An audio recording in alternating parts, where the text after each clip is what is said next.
Мен олтуруп кофе ичип ушундай бир жашоодон рахат алып аткан жер эч кандай Мальдив эмес, эч кандай Анталия эмес, эч кандай бир чет өлкөдөгү сонун курорттор эмес. Өзүбүздүн кереметтүү ысык көлүбүз.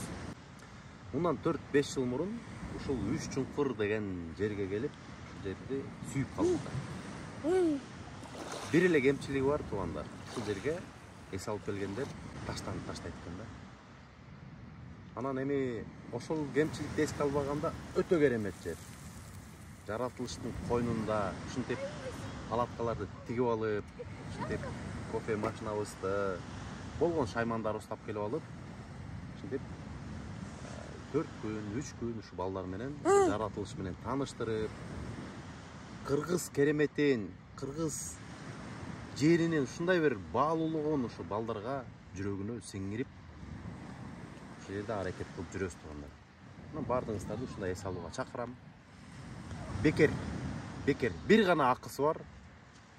Ушул тегерегиңиздердеги таштанды болсо алып, терип, анан ала кетесиздер.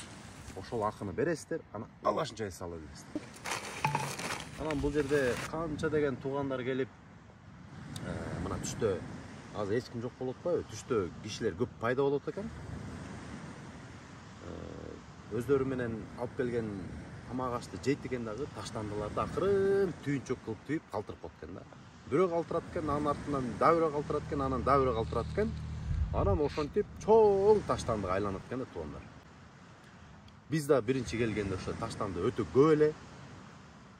Анан биз алгач ошо таштандыны бардыгын ушу балдарыбыз менен тазалап туруп, ушул жердин акысын берип туруп андан ары ушундай бир рахаттанып эс алууну максат кылып, бирок дагы бир көйгөй бар экен.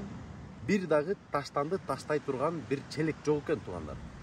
Керек болсо ушул Баканбаев айылында жок экен. Баканбаев айылына кайсыл жерге таштаарыбызды билбей, тазалыктын номурун таап, тазалыкка чалып, анан алар дагы ушул полигондун дарегин айтты, мусор ушу таштанды таштай турган свалка. Анан ошол жака барып, бир топ жерге тоо жака чейин барып, анан таштап келдик туугандар.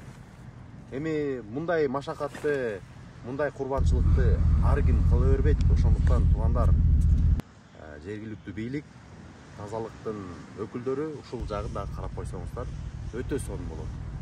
Анан ар бир кыргызстандыктар элибизди, жерибизди сүйөлүк. Кыргызстан баардыгыбыздын кереметибиз, бул бейиштин сүрөтү туугандар. Биз бейишти элестетиш үчүн Алла Таалам бизге ушундай ысык көлдү берген, ушундай Кыргызстанды берген туугандар. Бактайлык, кадырына жетелик, сактайлык.